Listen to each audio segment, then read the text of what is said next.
Hi, everyone. Welcome to today's webinar on decoding your digital lead tracking.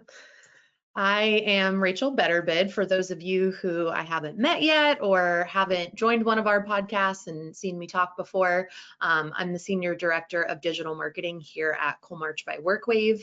I've been doing lawn care and pest control digital marketing for over 10 years now.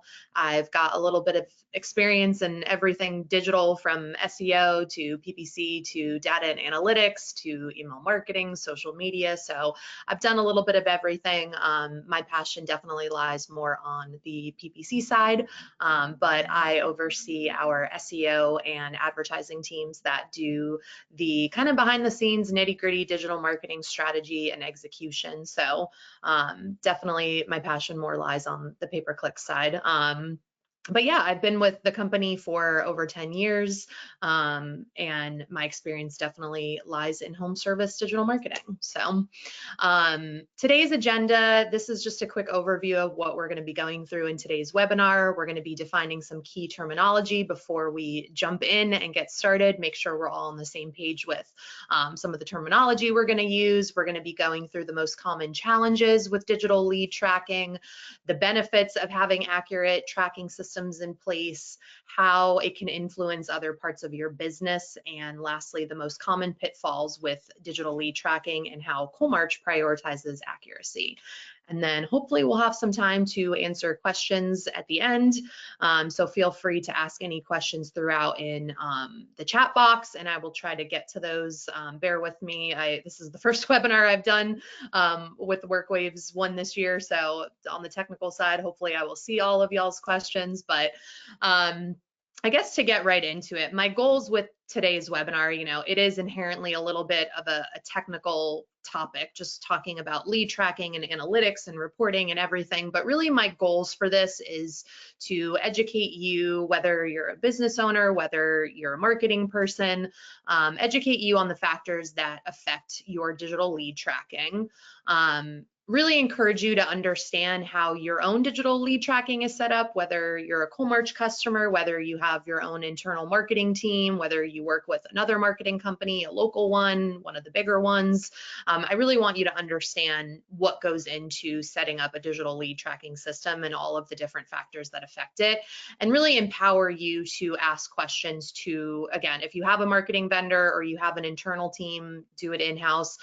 Really empower you to ask questions and understand how yours is set up so that you can measure this as accurately as possible going into 2025. So it's crazy that 2024 is almost over and we're looking at a fresh year, but I think with all of this, going into the new year, feeling confident that you have the right tracking in place from a digital perspective and you can trust your numbers and you can make decisions based on those numbers is really my goal in all of this today.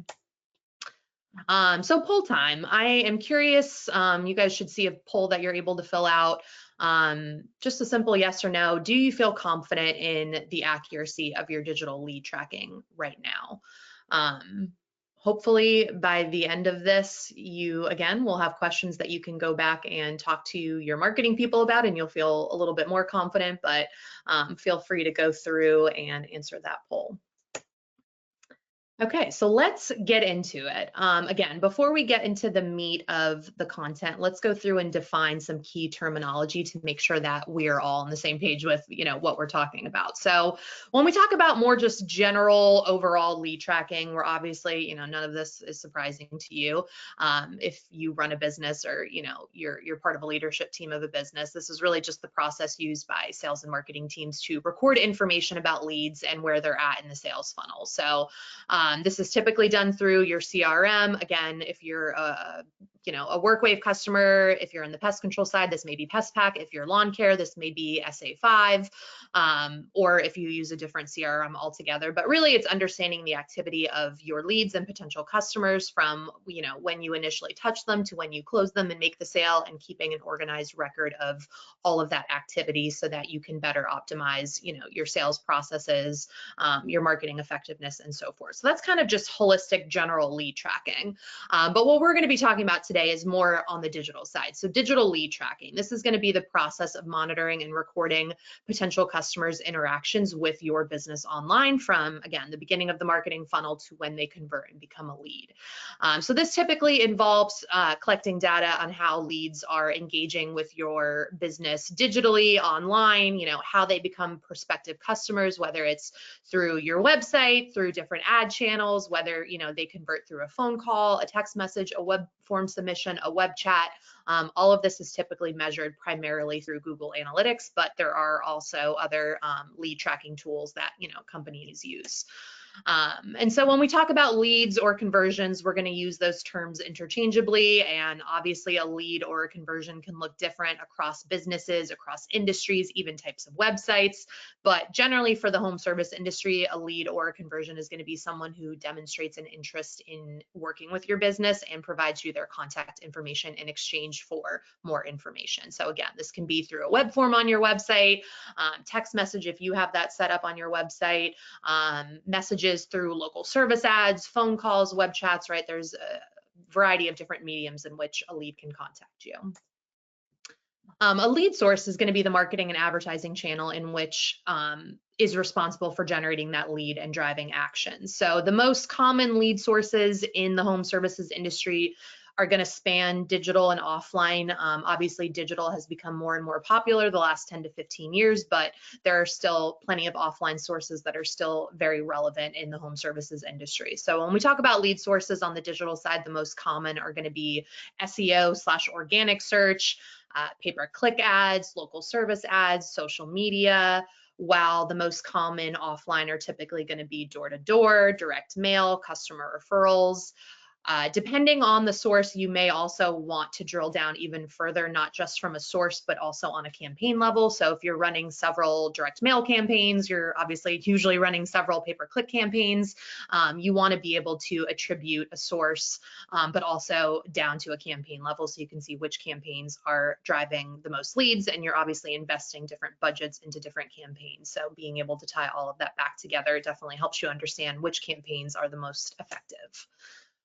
When we talk about lead attribution, we're definitely talking more along the lines of Google Analytics. So because there are many touch points in the consumer journey, especially in this day and age where consumers are just digesting and finding information in so many different ways about a business, there may be several sources that influence or contribute to the person ultimately becoming a lead and interacting with your business. And so lead attribution models are responsible for essentially determining how to credit leads to specific sources and different touch points throughout a user's journey. And they are determined, again, with the help of tools like Google Analytics and Google Ads. There are several different lead attribution models that you can choose from, as a digital marketer when you're setting this up either for your business or for your clients. So we'll go through some of those later on in the presentations, but just know that there are different attribution models that essentially determine how to credit a lead to a specific source. And that obviously dictates how many leads get assigned to the different sources or the different channels in which you're advertising your business. Lastly, lead parameters are going to be the parameters that dictate what is counted as a lead and what isn't. So this is going to look a little bit different than maybe the lead parameters that your CSRs have when they're on the phone and they're manually inputting leads into your CRM. This could look different company to company, but parameters could be things along the lines of the type of information the lead provides. For instance, let's say you have a web form to sign up for a newsletter on your website and all it asks for is name and email. That may not be something you count as a lead. Because they're not providing their address, if they're not necessarily interested in a service. It could also be the type of contact, if it's a more general contact form versus a free quote form. It could be the length of the phone call, whether it's a repeat caller. All of these different things are parameters that you would put around a lead to kind of figure out what is the most likely situation in which this is a lead versus when it's not. So. Okay, now that we've got all the key terminology down and we've kind of got some basics going into this, I want to go through some of the most common challenges with digital lead tracking that I see as a marketer. And I think that these are challenges that, again, both marketers, business owners share. They definitely intersect. And so a lot of the challenges that we have as digital marketers, I think business owners can relate to as well, and vice versa. The number one biggest challenge that I see is that CRMs usually operate very independently from the digital tracking systems that are in place for companies that do a good amount of digital marketing, right? So again, whether you use Service Assistant, whether you use PestPack, you use other CRMs, field routes, whatever it is, typically CRMs are not connected to digital tracking systems. They are completely separate systems that are managed independently, and it can be really hard to get the data that you have for your digital lead tracking, which again often originates from sources like Google Analytics, and if you use other call tracking tools, it's hard to get that connecting to your CRM and flowing that data to each other. So this essentially means that you aren't carrying over source data from a technological standpoint so that you know exactly where your leads and sales that are recorded in your CRM, where they're originating from. For most companies, CSRs are usually manually inputting leads into their CRM, right? They're on the phone, they're responding to an email. So they're doing all of this manually rather than relying on the transfer of data and the flow of data through several different technology systems that you use as a business. So with that, oftentimes there's no real clue as to where leads are originating from within your CRM. It's hard to see that on a broader sense source, or even on a specific campaign level. I see a lot of businesses will try to combat this, where when they're on the phone, they will ask customers, how did you find us? How did you hear of us? Or they'll put that as a field on their contact form, but ultimately, that's really not an accurate representation of the true source of the lead, because many people may just say Google. They don't, that's super broad. They don't know whether they clicked on an ad or not. And also, with manual entry, with CSRs manually inputting these leads, again, regardless of where they came from, they're manually putting this into the CRM. There's inevitably, a margin of error that occurs. And so this is why it's really valuable to have some sort of automated and accurate tracking system in place that does connect your CRM with your digital tracking, and a system that relies more on technology and the flow of data versus humans, because humans are fallible, so mistakes can be made. Because of this, it does lead to inconsistent lead numbers from, if you work with a marketing agency, or, even if you have an in-house marketing team that reports on digital leads, there is, often an inconsistency in lead numbers from your CRM to what you're seeing on the marketing side. So again, this is because your CRM is not directly integrating with tools like Google Analytics or call tracking. So there usually are going to be inconsistencies in lead reporting from the data that you have in your CRM compared to what is being reported to you through those other systems. And it can make it really hard to know what data to trust. Again, from a marketing perspective, the tracking in your CRM is probably going to be the most accurate, and even from a business owner's perspective, but it can be really hard from a business owner's perspective to know how to kind of connect the two sets of data to draw valuable insights from both sources.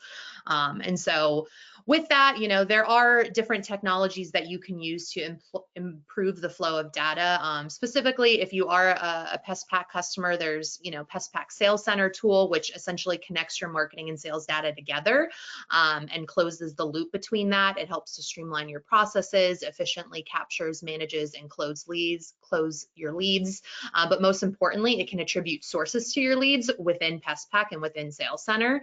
And so this can provide a lot of really valuable insights. The one thing is it cannot connect the spend data, so it does not connect directly with, let's say, Google Ads or local services. So it will show you your leads, the top campaigns where your leads came from, but it may not necessarily also bring in the marketing spend. But if you are a Coalmarch customer who also uses Sales Center, that's where we can provide more holistic reporting. But in general, again, this is something, if you can find technology and tools that can improve this flow of data so that there is more consistency, it's going to ultimately give you a lot more insights that you can use to make decisions on, your marketing and what is the most effective.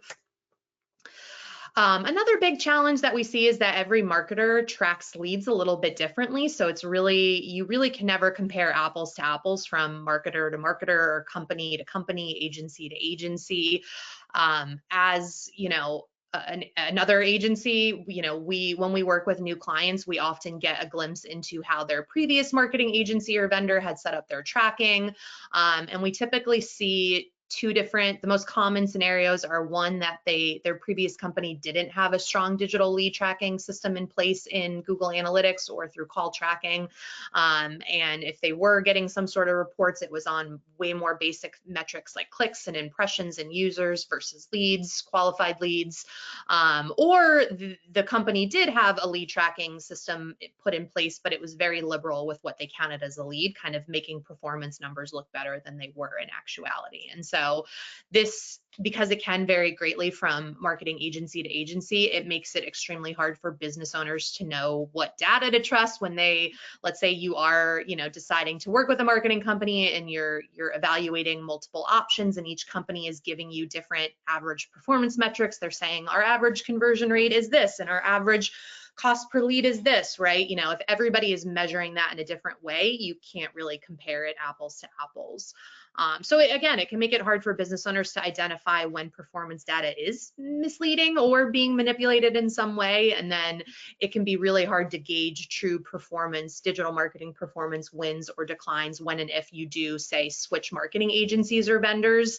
If the new vendor tracks leads differently, you may see that it looks like your leads have dropped, or it looks like they have increased dramatically, right? And if you don't understand the fact that it's being measured in completely different ways, you may draw the wrong insights from that and so forth.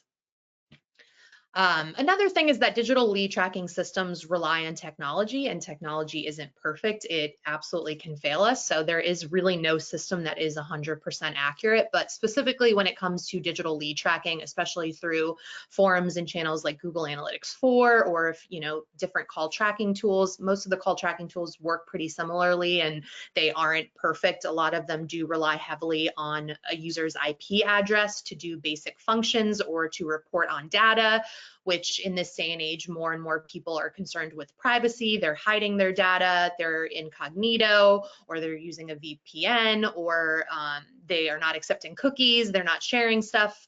So all of this is when users are protecting their privacy, all kinds of information can be inaccurate within Google Analytics. So things like lead sources or where the user is located. So if you wanted to see, where are most of my leads coming from in Google Analytics from a city perspective, that data is often very, very inaccurate, and it's becoming more inaccurate as time passes because users are hiding more and more of their data.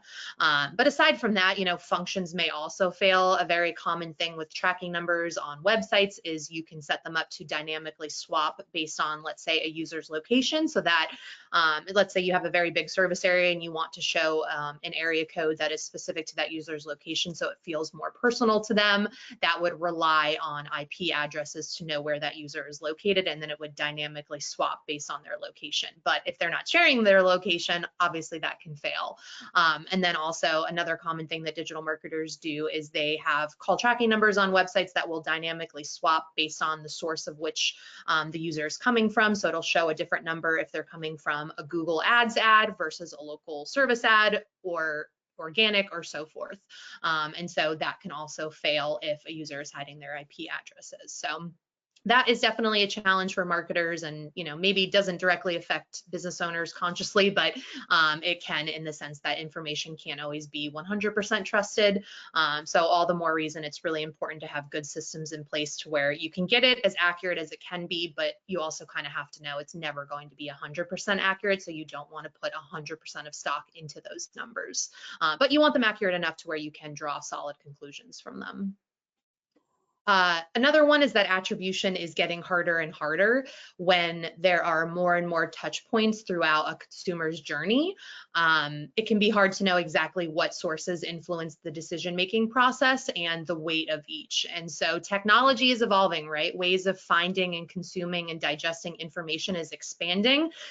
Back in the day when phone books were how, a homeowner found a home service company, it was pretty straightforward. You could very easily attribute leads and sales to the number that you had on your phone book, especially if that was the only sort of marketing that you were doing. That attribution was pretty straightforward. Whereas in this day and age, people are finding information on businesses in a variety of different ways, whether they're, browsing on social media and they see an ad or they see a post for a business, or they're on TikTok, or they're going to Google and they're searching, right? There's just so many different ways, YouTube too. There's so many different ways to find information in this day and age that attribution does get harder and harder, especially for services or industries where the decision process may be a little bit longer, like lawn care. I think with pest control, it can be a little bit more straightforward in that it's usually a service. Depending on what it is, you know, bed bugs may be more time sensitive than say just general pest control, but in general, pest control seems to be a shorter window in which decisions are being made. But an industry like lawn care or landscaping where that window could be larger, it just means there could be different touch points throughout that journey, and figuring out exactly how to credit leads with certain touch points can definitely be challenging. And so with this, it's really just all about balance, right? You want to leverage the data that you do have, but you don't, again, want to put 100% of stock into the attribution data or really evaluate things in vacuums. You want to kind of connect the dots on all the different data pieces and sources and sets of data that you have. You want to try and find correlations. You want to trust your gut, and you don't want to overcomplicate it. I definitely, you know, 10 years of working directly with business owners, I definitely have seen people put too much stock in data, and then on the opposite, not enough stock in data and are making decisions strictly based on feelings, right? So I think in general, balance is always key, finding that middle ground.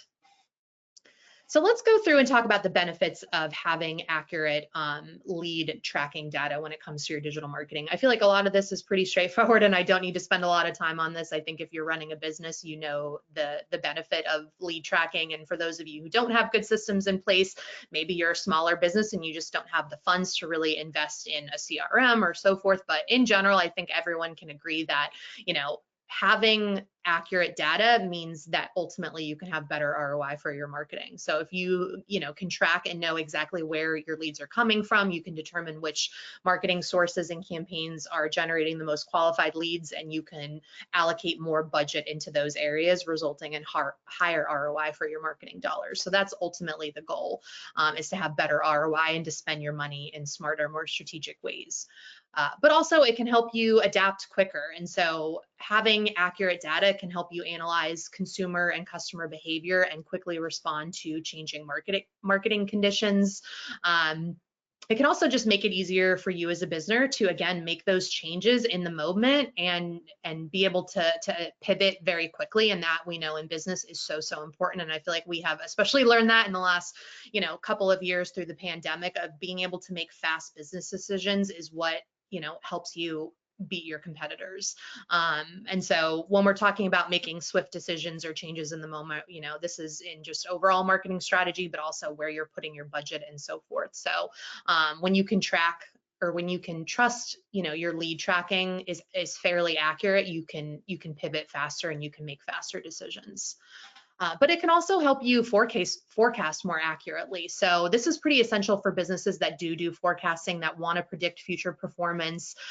When you have more accurate data that you can rely on, you can make more informed budget decisions that will help you meet your growth and your revenue goals, and ultimately help you optimize your spending, your resource allocation, and so forth. It reminds me of this quote. I feel like we've probably all seen it. If you're in business, half the money I spend on advertising is wasted. The trouble is I don't know which half. So having good tracking systems in place can definitely help you identify what that half is that is wasted, and the half that is working, and hopefully help you just overall make better decisions so that you can put more money into the areas that are working for your business and affecting your bottom line. So how can lead tracking influence other parts of your business? You know, we know the benefits, we know the challenges. How can this also affect other parts of your business outside of just marketing? I think in general, you know, data shapes our perceptions in life and business. And when we don't understand the nuances of the data, or how the data is being calculated, or how it's being evaluated, or worse, how it's being manipulated, you know, we risk making the wrong assumptions and creating false stories that impact our views and our decisions. So this is not just from a marketing perspective, but also from a sales perspective. If you have a perception on your marketing that is not rooted in facts, or again, it's skewed in some way, that can, you know, impact the stories that you create in all the different areas of your business. But also wasting money is a big one as well, right? Like if you're working with a company that is pretty liberal with counting leads and they overcount leads, it can kind of create a false sense of confidence in how well your marketing is doing, which may lead you to make pretty uninformed budgeting decisions, potentially wasting, you know, precious marketing dollars that you have, and again, putting it in the wrong place. But then on the flip side, if you are undercounting leads or you're not attributing them in the most strategic and informed ways, you could be missing out on what sources are really impacting your bottom line. And, I've seen this happen a lot where companies end up underinvesting in areas that really are providing the best ROI, and they're leaving opportunity on the table for their business, and their competitors are outpacing them. So lead tracking can affect, your business holistically outside of just marketing. And so all the more reason why it's super important to feel confident in your lead tracking, to understand the nuances of it, and to make adjustments if you are, overcounting leads or undercounting leads. And while it will never be perfect, we can make it better usually. So the most common pitfalls with digital lead tracking, we're going to be going through those, as well as how Coalmarch specifically prioritizes accuracy. And this is definitely not meant to be a sales pitch for Coalmarch, but more transparency in how we address these pitfalls and the ways in which we do and set up our lead tracking, so that if you are working with a different company, you can bring these things back to your marketing vendor and ask questions. Again, my goal with all this is to really empower you to ask questions and to understand your own lead tracking. So when I talk about what Coalmarch does, again, use that as just information to equip yourself with, to go back and talk to whoever does your marketing if it's not Coalmarch. And if you are a Coalmarch customer, use it to ask questions to us so that you can understand your own a little bit more. One of the biggest pitfalls that we see is lack of clarity or lack of transparency, again, on how leads are being tracked. So we often see when we're working with companies, or we're working with new companies, we see that they're, or they'll share with us that their marketing company didn't really disclose exactly how they were tracking leads for them before they left, or again, what factors do affect the data, or worse, how the ways in which they are purposely manipulating data to make it seem like they are getting better performance from their clients than they actually are. One example of things that I've noticed with certain marketing companies is when you are in the sales process, potentially considering working with a marketing company, they will often share benchmarks or performance numbers that they see with their clients. And there was one specific company that I won't mention by name that had what seemed like very unrealistic performance numbers for Google Ads, extremely high conversion rates, extremely low cost per leads, that, immediately when I saw that, I was like, they're probably overcounting leads. This cost per lead is way too low. We're managing tens of millions of dollars in ad spend, and this is getting more and more expensive. So these numbers just immediately were a bit of a red flag to me. And when the client gave us access to their Google Ads, I was able to dive in and see some of how they were counting leads. And one example was they were spending a lot in branded campaigns, which typically convert a lot higher. They have lower cost per clicks, they have lower cost per leads, but they're not often actual leads. It's oftentimes current customers coming in, searching a brand that they already work with and contacting them through an ad. And so when you put a lot of money into branded campaigns, it kind of affects the overall Google Ads numbers, makes it seem like you have really strong conversion rates, but really you're just kind of putting a budget and allocating it in not the best way. You don't want majority of your Google Ads budget to go to branded campaigns, especially if you have a smaller budget. So that's just an example of where I see numbers can be manipulated to make them look better than they actually are. So here at Coalmarch, how we try to combat this lack of clarity is we try to communicate exactly how we track leads from the get-go. And when we do take on a new customer, we try to, if we can get access to their previous Google Analytics or their previous Google Ads accounts, a lot of times marketing agencies will hold this hostage, which that should be a red flag to you first and foremost. If your company does not let you own those tracking systems and you have to restart every time you work with a new company, that's definitely a red flag. But if we can get access when we sign on a new client, we do like to examine how their previous tracking systems were set up and what the protocols were, so that we can proactively set expectations based on how tracking may differ. So again, if their previous company was undercounting leads, it may look like our performance when they work with us may look better, or vice versa. If their company was overcounting leads, it may look like leads are dropping when they work with us, but we try to proactively set those expectations based on all of those nuances and factors that can affect what lead count looks like. Another thing, if you haven't or have never looked at our benchmark report, something that Coalmarch does as well is we put out an annual benchmark report on some of the key benchmarks for different lead sources and channels, and kind of what the average cost per lead is, number of leads, what clients and our customers are spending in different areas. And we try to be extremely transparent with our data set and what goes into it. I think that this is something as well that a lot of companies will share data and say, 100% of our clients grew 30% year over year, but they have 3 clients in that data set or whatever, right? Or the data set is very, very small. So you want to be able to understand what is in the data set, because the smaller the data set, the less you can kind of really trust the data and trust the trends that are coming from that. Or, you know, oftentimes an example I'll see is, you know, on average, our clients' leads grow 100% year over year, but they work with very small companies, and we're talking a difference of, you know, 50 leads to 70 leads, which is, again, such a small number that the percentage seems really high, but in actuality, it's not that different. So I would just say that in general, we try to do a good job of providing that transparency. And if you are getting those benchmarks from other companies, you know, ask questions to make sure that you really understand the data so that you can trust it. Another big thing that we see as far as pitfalls is counting current customers as leads. We often see many marketing companies not distinguishing between current customers and new prospective customers, and simply counting any sort of action on a website as a lead. And so this often leads to overcounting leads and making performance look better than it actually is. There's a few different things that we do at Coalmarch to try and minimize this.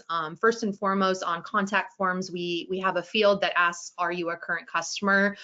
Yes or no. And if the person says yes, then when it forwards them to a thank you page, it alters the URL and it has the word customer in there. So we do not track those as leads if it has the word customer in the URL string. So that's a little bit more on the technical side, but we do filter out form submissions that are submitted from current customers. There's also a few things that we can do within the call tracking tool that we use, which is call tracking metrics. We're able to import current customer lists so that we can exclude those from our reporting. And we can do similar things as well in Google Ads, where you're able to import current customer lists so that you don't target current customers or you don't include them as conversions. So there's a few different things that you can do to try and filter out as many existing customers as possible. Is there still, you know, a margin of error of counting current customers as leads? Sure.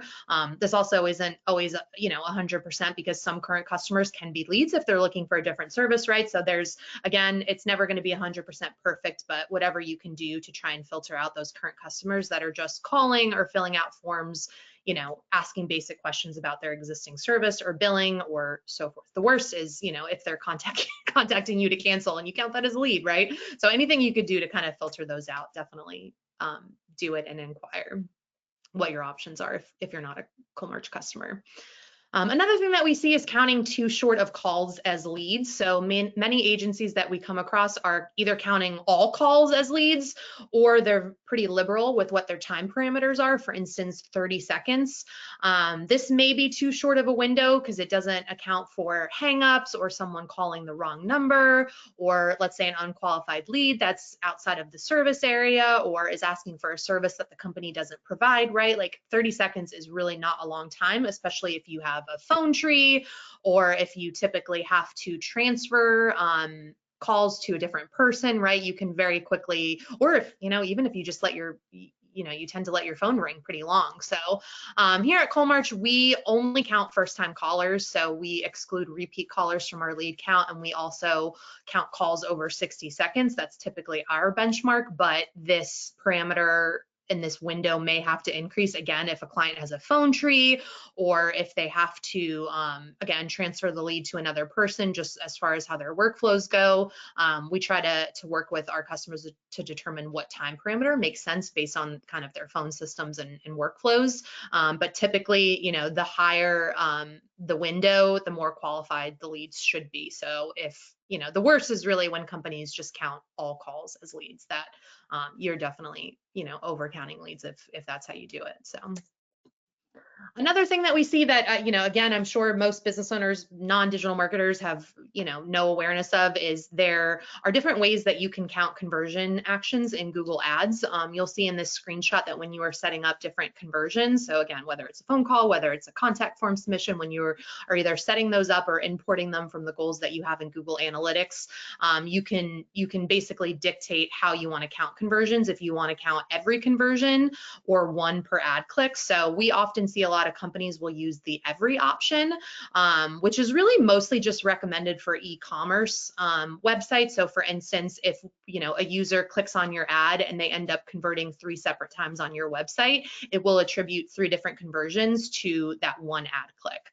So again, this maybe makes sense for e-commerce where, yeah, someone can come to a website through an ad click and purchase 3 separate orders or whatever, and you would want to count those as 3 separate conversions. But for a service-based company, it doesn't really make sense to do that. Someone clicks on your ad and let's say they fill out a web form, but then within an hour, they decide to just call you. You don't want that to count as 2 separate conversions. You would only want that to count as 1 conversion because it's the same person contacting you just in 2 different ways. So at Coalmarch, we set up our Google Ads accounts to only track 1 conversion per ad click, and that's because usually only 1 unique lead per ad click is what probably adds value to your business as a service company. So that is something to also ask your digital marketing company if you work with one or you have an in-house team, how you have that set up, because essentially what it's going to do is it can just attribute too many conversions that aren't actually conversions to Google Ads, which can make it seem like your Google Ads again is generating more leads than it actually is in reality. Another thing too, we talked about lead attribution models before. Another thing that we see is using attribution models that don't necessarily make sense for your industry. So even just going through that Google Ads example, there's different settings and ways that you can set up conversions in Google Ads and Google Analytics, different attribution models that you can use that don't make sense for all industries, right? The e-commerce industry, if you are a business that sells stuff online, how you count leads and sales and attribute those leads and sales is going to look completely different than say a local service-based company. And so we often see digital marketing companies or professionals use attribution models that again just don't really make sense for the industry. There are several different attribution models that you can select and that you can use both in Google Ads and Google Analytics that essentially determines how to credit a conversion across various touch points. And so these models can affect exactly how leads are being counted and attributed to specific sources. So whether it's organic, whether it's people going directly to your website, whether it's through specific paid sources.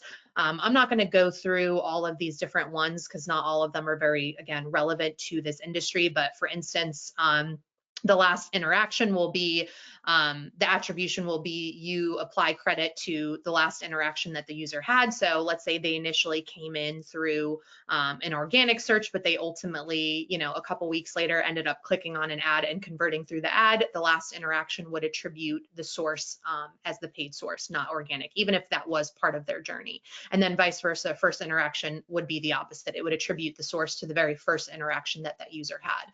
And then there's a few different ones. Data-driven is one that is the default, that is somewhat newer attribution model with the launch of Google Analytics 4 in the last couple of years. I'll go into a little bit why I don't think that attribution model makes sense, but at Coalmarch, we use the last click attribution model, both in Google Ads and Analytics, and we do it for its simplicity. It highlights which marketing channels or campaigns drove that final conversion action, and it helps us to identify what channel essentially played the biggest role in securing that lead. So even if there were other touch points, we believe the last click attribution model is simple, it's straightforward, and it gives you a good idea of what channel made the most impact on ultimately converting that lead. So the data attribution model, again, is now the default attribution model for most conversions, and it is a very, very advanced attribution model that uses essentially machine learning to analyze and assign credit for conversions across multiple different touch points. So instead of giving, full credit to the first or last interaction and whatever that source was, the data-driven model will evaluate all the different touch points that lead to a conversion, and it will essentially distribute partial credit to multiple sources based on their contribution. And this can be very, very overly complex. We don't recommend using this for this industry because, again, I personally believe it's overly complex for the nature of home service customer acquisition, and really you have to have large volumes of conversion data for it to even be remotely insightful and effective. And most businesses that are small, mid-market. They have limited conversions. They're not spending, tens of thousands of dollars a month in Google Ads, and so they will not benefit as much to this attribution model, because really what it leads to is insufficient data. If you go into a Google Ads account that has this attribution model, you'll see partial lead credit across different campaigns. So it may say a campaign generated 0.3 of a lead, right? And that's not very helpful. It'll make your cost per leads look crazy. And so in general, when you don't have enough data to really support this model, it does lead to less reliable attribution and just less conversion data to work with overall, which then makes it hard to really optimize, for instance, your Google Ads campaigns, because it's attributing, just small parts of one singular lead across several campaigns. And so there's just less insights that you can draw overall. Another thing that we see is counting every possible action on a website as a conversion. So not every action that happens on your website should be counted as a lead. So I mentioned, an example earlier of, let's say you have a newsletter sign up on your website. That may not necessarily be indicative of a lead. That may be just someone that just wants information, but is not necessarily eager to pay you money. And so that's just an example of something that it may be an action on your website, but it shouldn't necessarily be counted as a warm lead.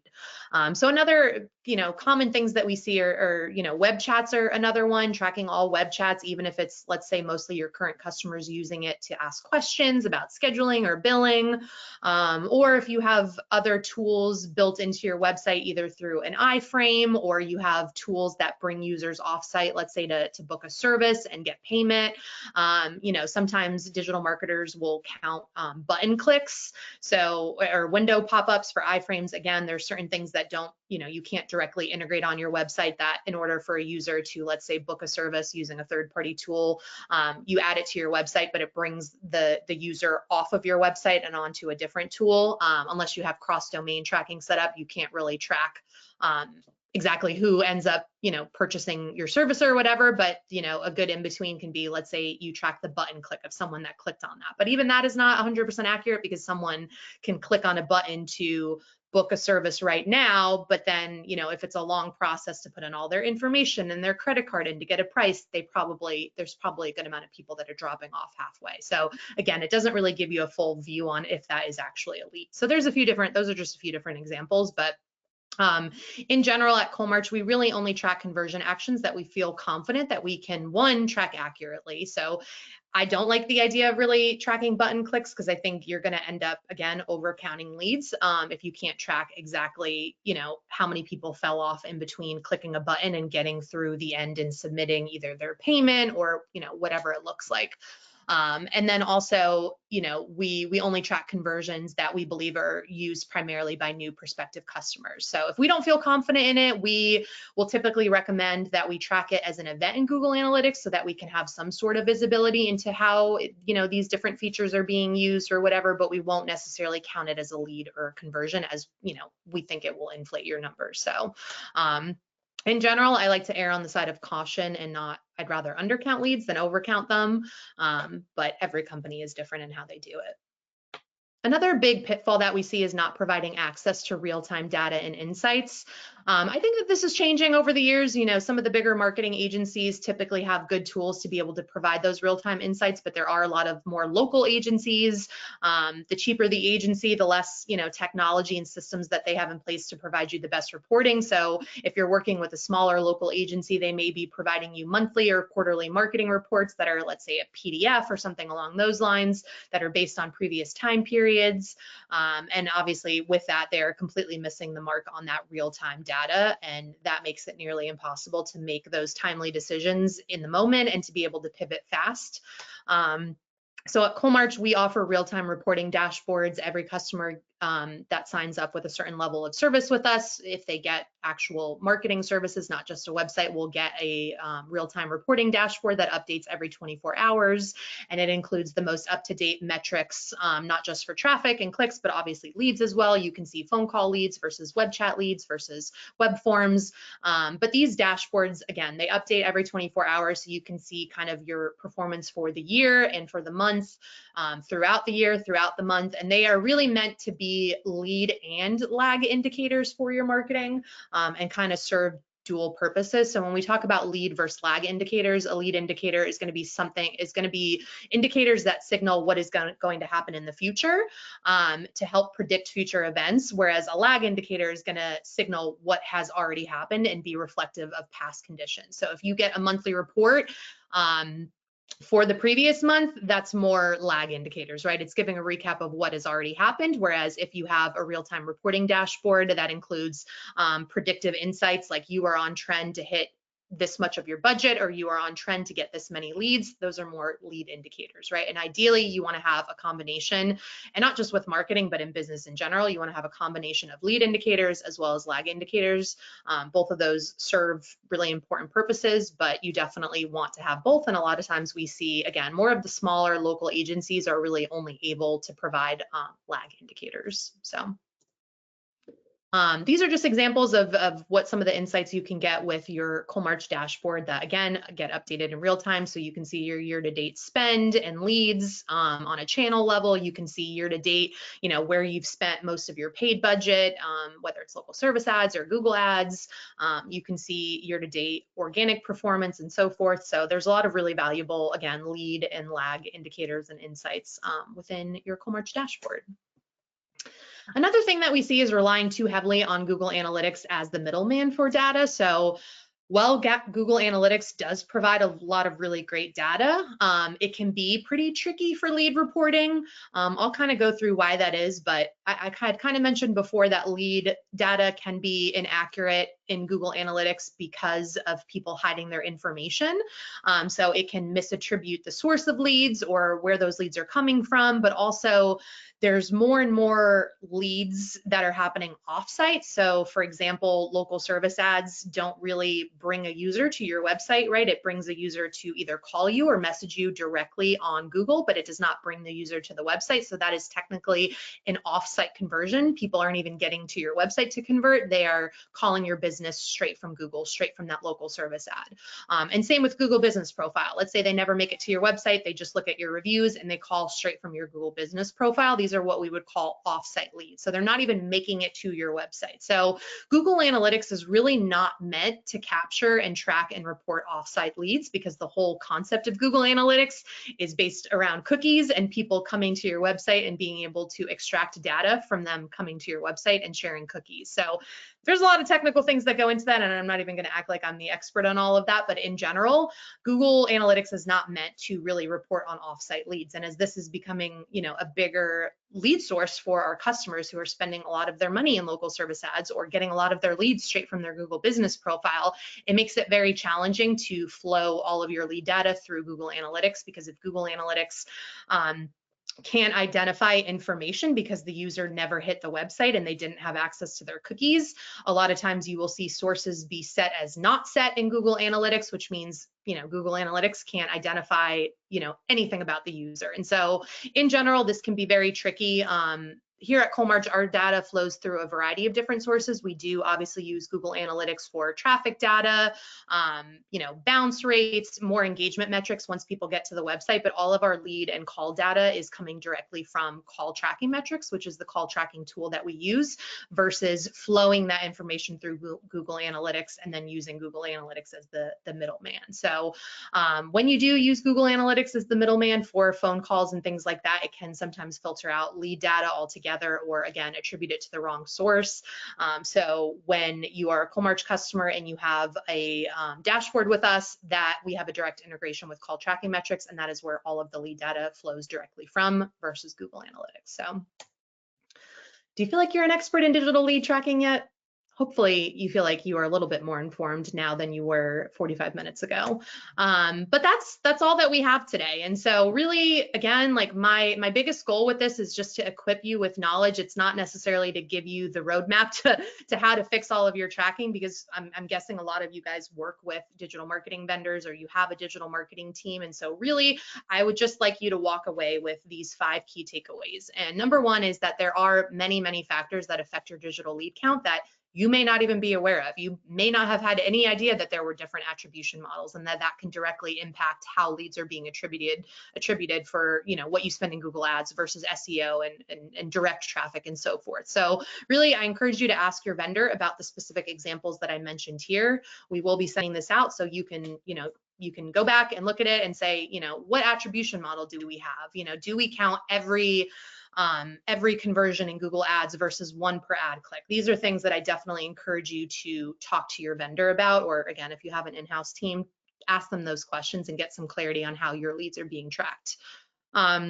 Again, I mentioned before that this is just my personal opinion, but I would rather undercount leads than overcount. Obviously, the goal is you find a balance and you find the accuracy, but if it is a matter of overcounting versus undercounting, I would rather undercount. So work with your marketing company to adjust what those parameters are, what is counted as a lead. Again, phone calls, you know, the length of phone calls, first-time callers, you know, if there's different tweaks that you can make to ensure more accuracy, work with your marketing vendor to make those changes. Hopefully they'll work with you to do that. Some of them may not, because it will make their numbers look worse and give you more visibility. But when you are evaluating multiple vendors, so, you know, it's the end of the year, this is the time that business owners are usually looking to make a change with their marketing. That may be taking their marketing in-house and maybe working with a different vendor. You know, I do encourage you to take performance numbers that you get, especially when you are in the sales process with another marketing company. You know, take it with a grain of salt if the way that leads are being counted are drastically different among companies. So I say this because, again, it's comparing apples to oranges to say that this company says that their conversion rate is 20%, but then this company says that their average conversion rate is 10%. So I should go with the company that has the highest conversion rate and so forth. You know, don't take that information blindly. Ask questions. Make sure you understand, why is that conversion rate so high? How are they tracking leads? What is going into that cost per lead? And also focus on more objective numbers that can't really be manipulated. For instance, you know, if you are looking to grow your SEO or your organic presence, you know, focus on keyword rankings. You know, show me, you know, a customer that you took on and just black and white how their keyword rankings shifted from before they worked with you to after, right? That's something a little bit more objective that you can't really BS. And same with traffic increases. You know, in general, traffic numbers in Google Analytics should be pretty straightforward. So, you know, do your customers see an increase in traffic? Those things can be a little bit more black and white and apples to apples than leads, because there's not different ways to necessarily count traffic, if that makes sense. But even on the traffic thing, you know, you definitely, even a company can say, you know, in general, we see a 50% increase in organic traffic year over year. You know, a good follow-up question to that is like, does that include blogs? Does that include, you know, pages that aren't really meant to convert? Because, you know, it can be easy to get blogs to rank and get traffic, but those aren't necessarily the pages that are really driving leads. So even that is a follow-up question that you can ask. But yeah, when you are switching marketing vendors, you know, proactively asking about the differences in how leads will be tracked so that you can better understand and anticipate how your lead numbers may shift. Because again, let's say you go from one company that is really overcounting leads to a company that is a little bit more accurate and conservative.